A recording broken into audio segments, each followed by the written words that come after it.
I don't know if you can see behind me, there is something being set up already this morning. The event that we're attending will start a little bit later this morning, but already the setup is there. Reminder to you, we are here to have a conversation on how to grow women's sport in the country, the administration side in particular, and we will talk to a couple of those administrators a little bit later here on the show.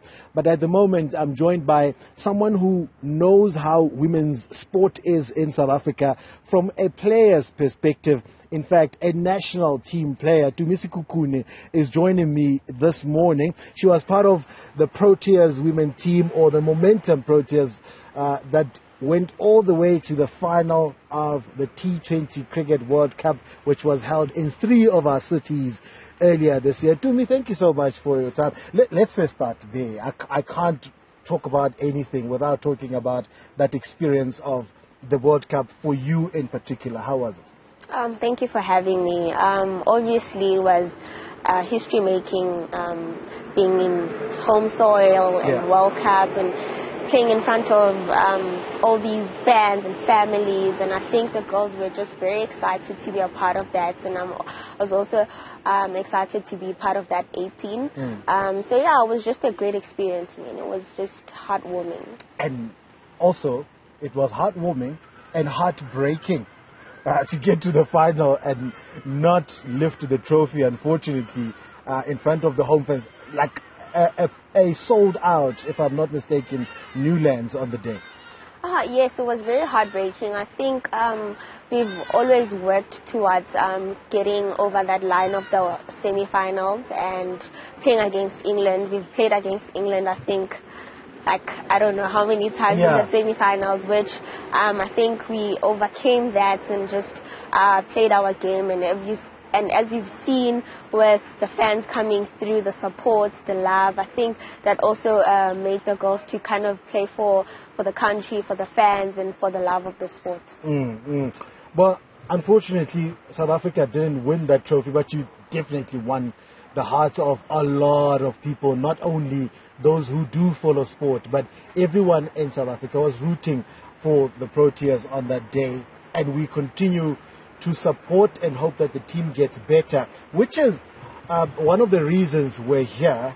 We want to see progress, we want to see growth in women's sport beyond 2023, which is a big year, not only with the event that you guys participated in, but also the Women's FIFA World Cup happening later this year, the Netball World Cup also in South Africa, taking place in Cape Town.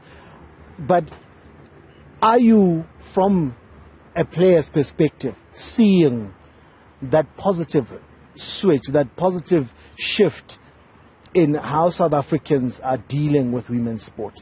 Yes, definitely. I think I'm seeing the growth.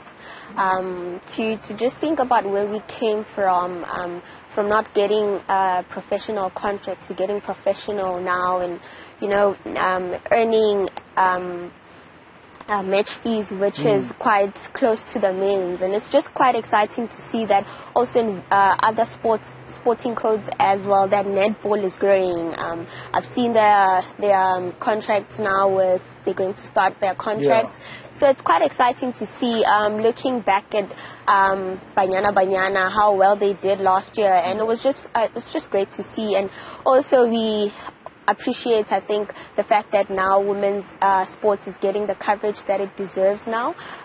So yeah, like this one. Yes. So yeah, it's very exciting. I'm looking forward to it. Yeah, and you speak about contracts. It wasn't always the case for women's cricket in South Africa. You're talking about netball. They're going to be having their contracts as well, and you guys, on the women's side of cricket, are now contracted actually to Cricket South Africa, and that is massive for women's sport in the country. Yes, definitely. I think now we're getting the recognition that we deserve. I know that yesterday the Minister of Sports gave CSA money to kind of improve the women's sports and our game as well. And I think without being close to your England and Australian teams, we're getting closer to reaching that goal where now we have access to each and every facilities, and we're also getting paid close to the men. So we're very looking forward to becoming that strong team that we know that we are. I like when you talk about getting paid close to your male counterparts. We know the disparities there, well documented. But how far are we from that goal? How far are we from seeing the fairness, the equilibrium in terms of the financial incentives for the men and women? We're not quite as close yet, but I know for sure that if we keep on improving our game and we keep on winning big tournaments and we play on big global tournaments and we start performing, like I know that this was just the breakthrough that we needed now to get to the finals, for people to kind of like open their eyes and start investing in women's cricket, you know. So it's very like exciting to know that we can change the world. We can change how people view women's cricket and how people come to watch and support women's cricket. We are the change. We are the change is the words of Tumi Sekhukhune, but you'll be one of the panelists later here this morning.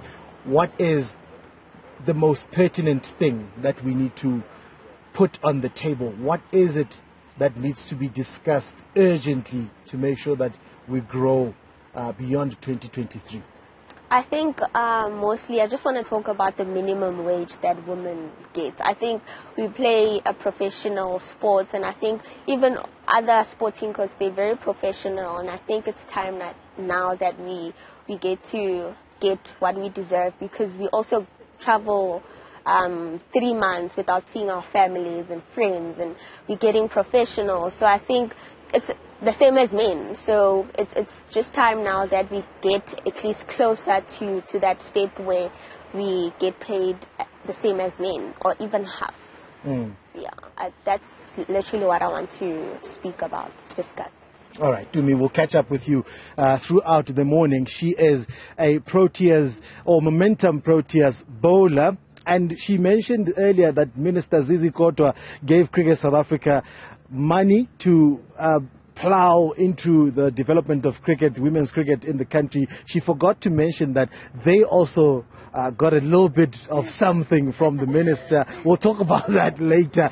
But yeah, well deserved, of course, having performed so well at the T20 Cricket World Cup earlier this year. Let's leave it here for now. I see Munira Ramatula at the corner of my eye. We'll speak to her a little bit later. She is the founder of Futballing Girls. For now, let's head back to studio. Michelle and Ayanda are with Olim Gambi.